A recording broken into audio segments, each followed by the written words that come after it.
A very good evening and welcome to the India Development Debate. I'm Tamanna Inamdar and we have an exciting show lined up for you today.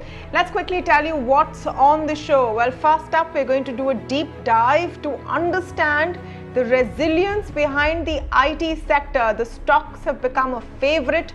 The index is on a rise, and it's simply because quarterly results for the first quarter of the top 5 IT majors have shown that they seem to have weathered at least phase 1 of the COVID storm. We're going to do a deep dive and understand what really has gone on and how sustainable this is. So stay tuned for that. We also have a very special exclusive interview lined up with Dr. Soumya Swaminathan.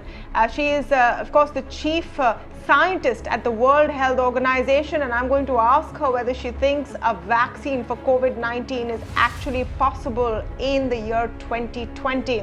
We also have an exclusive interview with Kunal Shah of Cred lined up. So a lot going on there. Do stick on, but let's begin with our first subject that we're tackling today on the India Development Debate, which is the IT sector. Now, at least 4 of the 5 IT majors, and all of them have posted their quarterly 1 results in the last few days, have beaten estimates by quite some margin on how they would fare. The worst was expected in this quarter because the deep impact of COVID was expected to hit them like every other sector, but IT mostly. And there seems to be a positive surprise in saying that things weren't that bad after all. So of course the market has rewarded the sector and its investors, but we need to go deeper and understand what's really going on. Before we do that and introduce you to our panelists, let me go across to my colleague Poonam, who is breaking down the numbers of the top 5 for you. Poonam?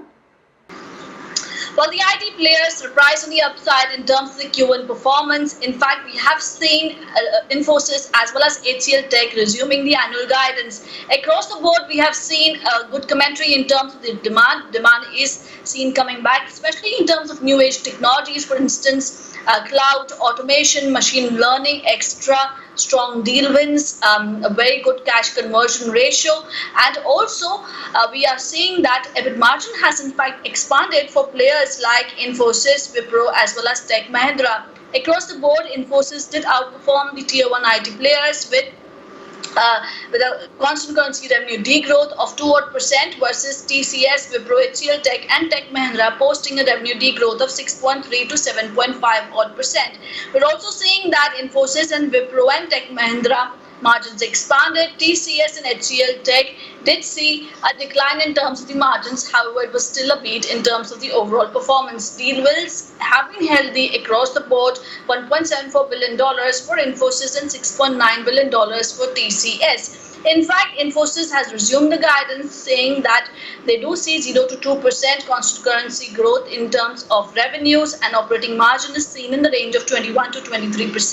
HCL Tech has guided a QOQ growth of 1.5 to 2.5% in constant currency terms over the next 3 quarters. EBIT margin is seen 19.5 to 20.5%. We're also seeing that BFSI, high-tech, life sciences and healthcare vertical have been resilient versus retail and manufacturing, which did see sharp decline. And America has been fairly resilient versus Europe, but not just the top tier 1 companies, but even the mid-cap IT companies, for instance, Persistent, Cyient, Hexaware, Emphasis did surprise on the upside. All right, so that was the story. Thanks for that, Poonam. That was the story on the numbers, and that's just really the starting point for our conversation, because the IT sector, for one, is a very interesting one to track. It is the one sector that has, propelled India into the new economy. It's been a crowning glory for us all across the world, and is also deeply impacted by what is happening all around us. Let me go across quickly to R Chandrashekhar, former president of Nasscom, joining us on the show this evening. Arvind Thakur, former VC and MD of NIIT Tech, and Sandip Agarwal, associate director at Edelweiss Financial Services. Welcome to all of you, and a very good evening. Mr. Chandrashekhar, just your take, because in April I think in April or even early May, it seemed complete gloom and doom. That momentum, or at least that narrative, has changed after the quarterly one results have shown that it's not that bad. What do you think is the reason for this change? Yeah, I think first of all, in March, April, when COVID really hit India and the lockdown began, uh, there was not only doom and gloom, there was also a lot of uncertainty. I mean, nobody knew how bad it would be, how long it would be, how much the impact would be.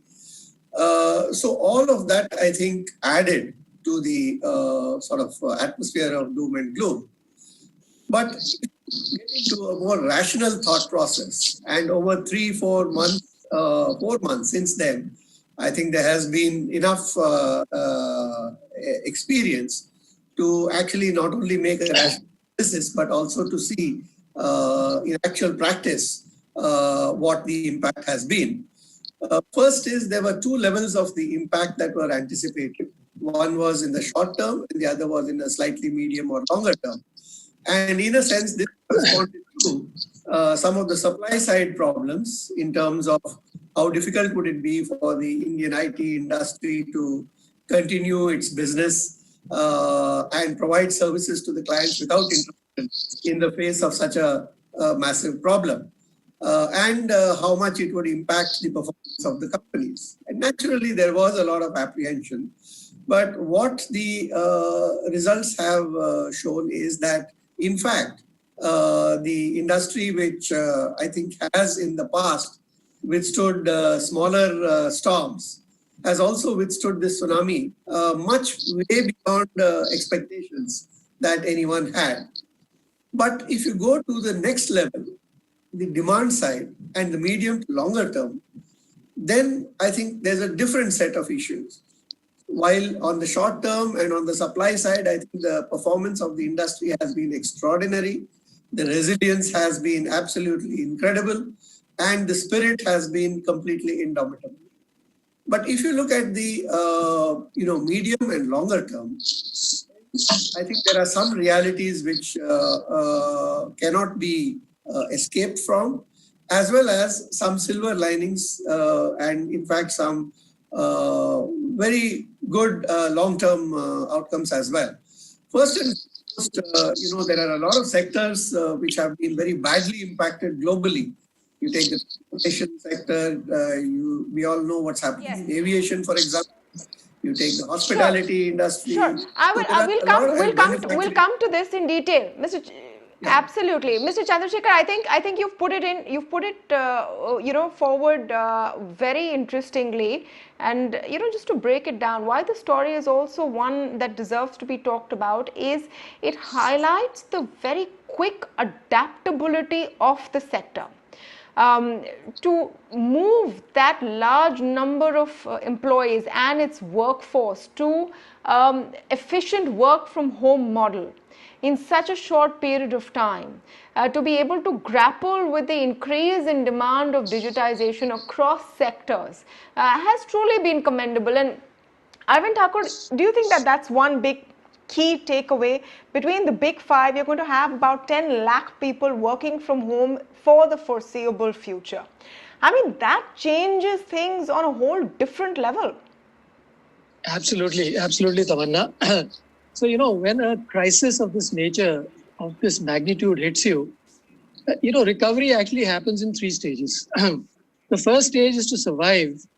And if you look at this particular crisis, what we have seen is that there has been complete demand destruction in a few select verticals, and the supply chain in terms of how to execute that got disrupted because people had to just stay at home, and that was really the turning point where the industry actually was able to move its entire workforce from its software factories into the homes where people could execute and service their customers seamlessly. But I must add over here that this actually happened with a lot of support from the government, and I must congratulate industry body Nasscom for facilitating the dialogue between the industry and the government, because many things had to be done to bring about this change in such a rapid manner. So, for example, the IT services industry got the status of an essential service, which allowed it to move, its machines and other equipment, to the homes. The Department of Telecom actually gave a lot of leeway and provided regulatory approval to be able to, have virtual private network connections from home and so on. So there was a lot of, I would say, support that came facilitated by the industry body, to make this transition. And indeed, that has been one significant factor why the industry has been able to survive the tsunami.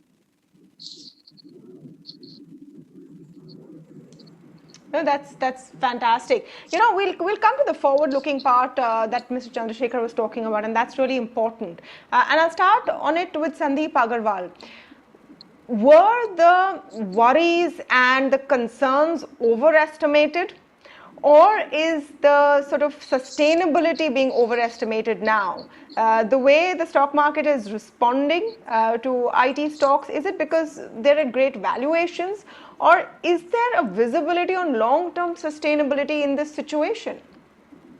So, thanks, and I will just take 2 minutes to answer this thing. So I was actually shocked when Nasdaq was crashing every day in March and April. I was just not able to make out what is happening, because on one side, media agencies were reporting very high online activity, and on the other sides, the high-tech stocks were falling and Nasdaq was falling. So I was not able to make out the correlation at all, because to my mind, this was the only sector other than healthcare which should have massively benefited and gone up, but it was moving the reverse way. And then, I am covering these stocks for quite some time, the FANG stocks for 3-4 years. Passively, I tracked them. So, I was shocked what you're missing. And then we started doing a lot of channel check and discussion with different people, how many people are doing work and all those things. And I must say, and I agree with both Mr. Thakur and Mr. Chandrasekhar, that this is the most resilient industry, whether you can go back and see during Y2K, you can see during GFC, and now again in this pandemic, the processes, this set, it is like an assembly line, how they execute and everything, and no other industry probably can match it so easily. It has been built over years, and that is the reason, it came back so strongly. And, we were very, very positive that if online activity is going, it is a structural change.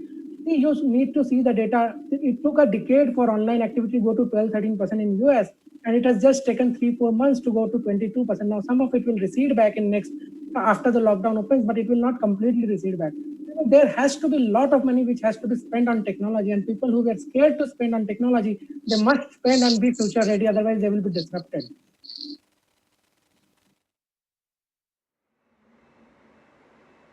Absolutely. So the signs are there, but how sustainable is this, Sandip?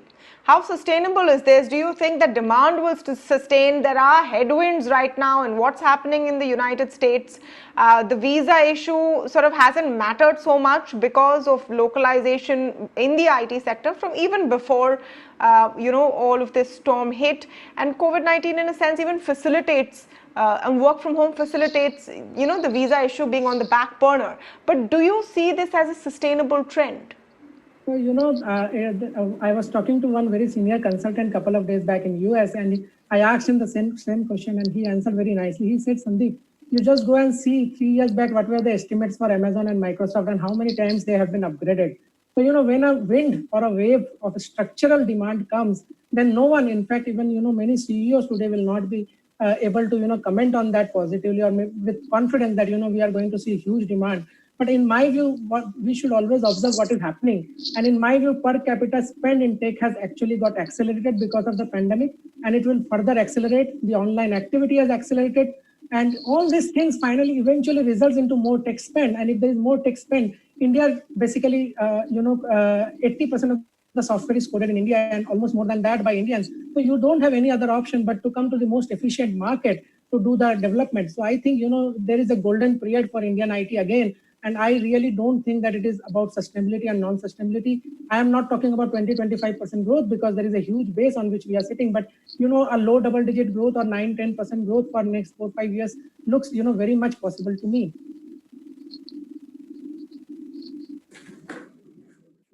Yeah.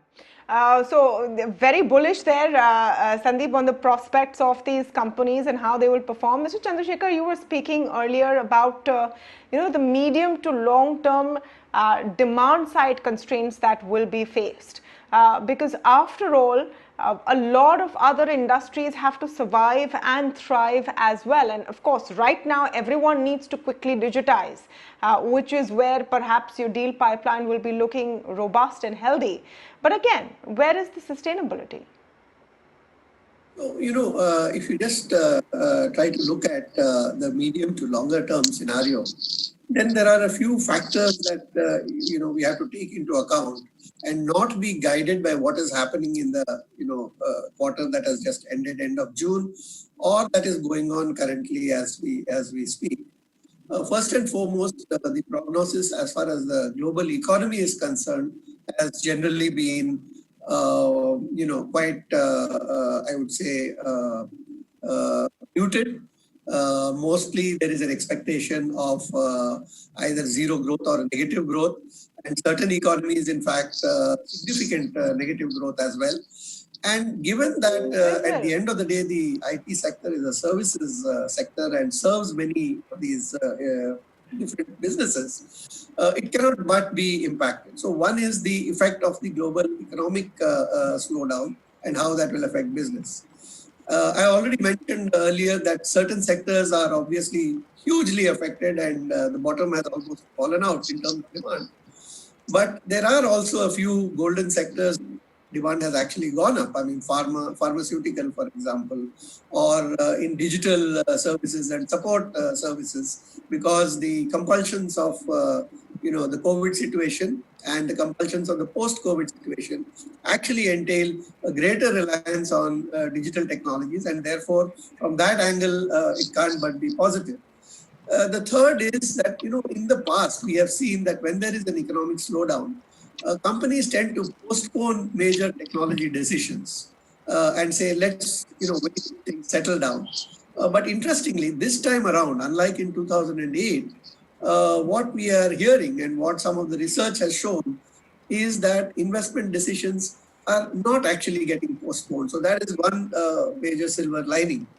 The second is that, as I mentioned, this whole long-term movement to digital brings a whole range of services and demands in terms of, different technologies that support working remotely, working from home, in solutions in security, solutions in infrastructure, collaborative tools, and so on. So the whole set of things which would receive a boost. And from a cultural point of view, I think trust and reliance on working from home, to which there was a lot of resistance among clients and stakeholders in the past, as well as offshoring, where still a lot of companies, especially mid-tier companies, were still somewhat resistant. All of that has changed dramatically. So we've seen a huge acceleration in the trends which made the whole IT industry happen. So from that point of view, I think it looks extremely positive. So in the immediate aftermath of the COVID and towards this, I would say the third quarter, that is, July to August, July to September, and October to December, we would actually perhaps see some indications of how significant the demand side constraints are. But hopefully, and that's the general expectation, that in 2021 and fiscal year 2021-22, there would be a significant upsurge in demand as a cumulative impact of all of these factors. So net, the bottom line is that while there might be on a relative basis, on a relative basis, yeah, on you have to look at it relatively as well. And Sandip earlier made a good point that IT sector is going to be in demand hugely as compared to say others, and maybe that's where some of the enthusiasm from investors is coming in. But Arvind Thakur, I want to delve a little deeper into the work from home phenomenon. And of course, we've seen all the numbers out there. You know, you've talked about how quickly the whole turnaround and transition happened. But have you given thought on what the impact of this is going to be, how it's going to impact culture within IT companies, where you know, a lot of ideation came on these campuses. Is the whole experience going to change, and the core and soul of these IT majors, will that it'll be difficult to sustain that? Well, I think one of the things that gets impacted when the entire workforce is at home is the interaction, you know, that you have, and you kind of lose out on the social capital. So you need to balance that, you know, to some extent, because you know, people, and you know, the workforce is made of people, and people are emotional and social beings.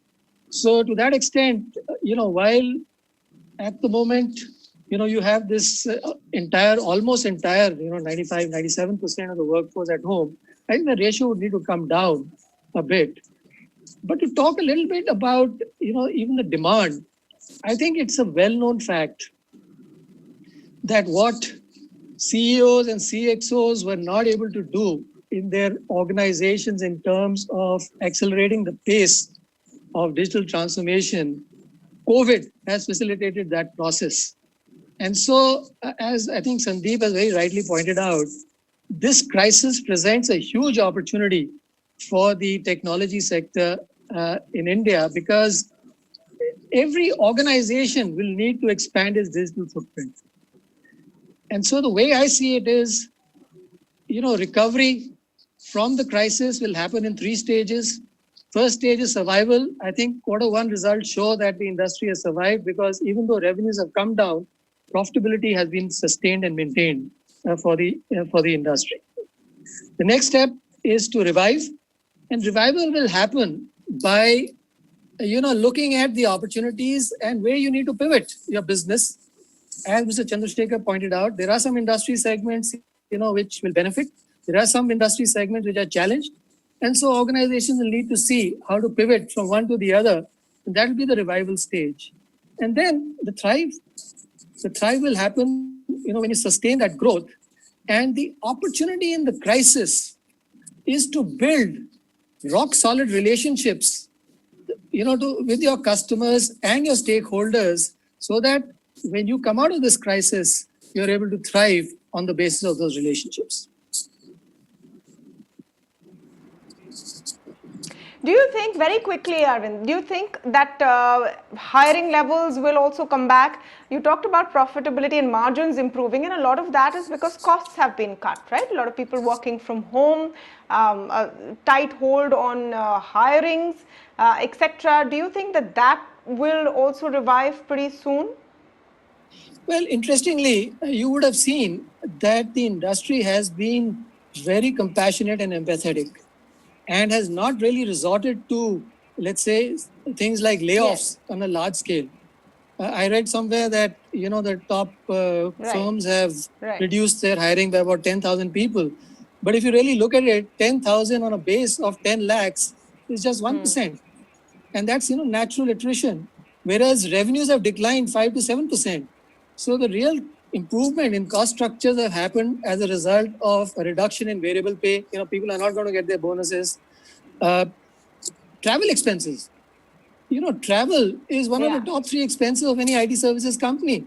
So, you know, with everything stopped, that's a huge expense, you know, which is saved. And of course, you know, you talked about lowering of overheads because of working from home. So all these are, I think, factors which have contributed to the improved profitability of the industry. Well, let's hope it also leads to, you know, more hiring in the next, you know, quarters to come, I think, which will give reason to cheer for all of those job aspirants out there. Correct. So once the revenues come back, hiring will also come back. Absolutely. All right, we'll leave it there. Thank you, gentlemen, for joining us on the first big discussion this evening on the India Development Debate, that exclusive interview with the World Health Organization Chief Scientist up next.